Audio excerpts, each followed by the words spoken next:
Alam mo, minsan mas mabigat pa sa bagyong baha ang katotohanang pilit tinatabunan. Sa gitna ng mga dokumentong nilulubog ng duda, lumutang si Guteza, isang ordinaryong tao na nagsimulang maging simbolo ng katapangan sa gitna ng Senado. Sa bawat salita niya, binuksan niya ang mga pintuan na isang sistemang matagal nang nababalot ng mga basura.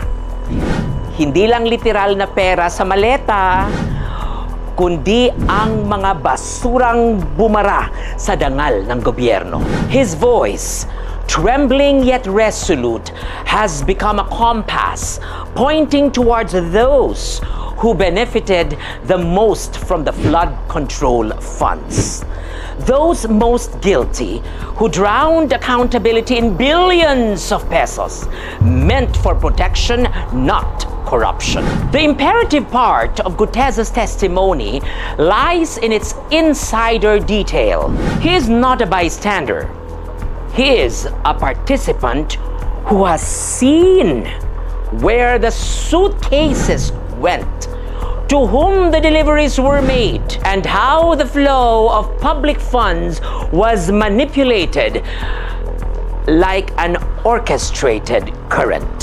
His narrative provides direct linkage, not rumors, but actionable intelligence between fund allocations and the officials who allegedly took part.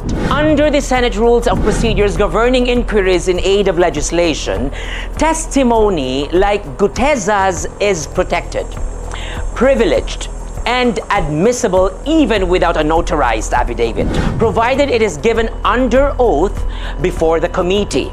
The truth, after all, does not depend on the ink of a notary. It depends on the oath of a witness. Ngayon, totoo naman, nadungisan ang papel ni Guteza dahil sa notarial controversy. The signature of Attorney Espera was allegedly falsified, turning the affidavit into a private document. Pero hindi ito katapusan ng laban.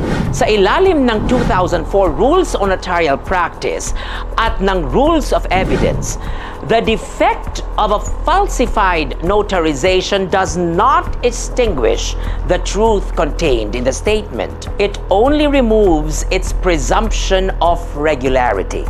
In other words, pwedeng gamitin muli ang kanyang salaysay as long as he reaffirms it under oath or executes a reaffirmed affidavit properly notarized this time. What matters is that the content, his testimony, remains consistent and credible. And in the Senate's own jurisdiction, the Constitution, Article 6, Section 21, empowers the Blue Ribbon Committee to summon witnesses and require testimony under oath or affirmation. This is the heart of legislative inquiry.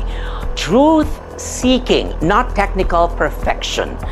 Kaya kahit pasabihin mong may depekto ang notaryo the moment Guteza raised his right hand and swore before the Senate, his testimony regained its validity. His words, if later affirmed before a competent court, can still serve as basis for prosecution, for reform, for cleansing a system long flooded by greed.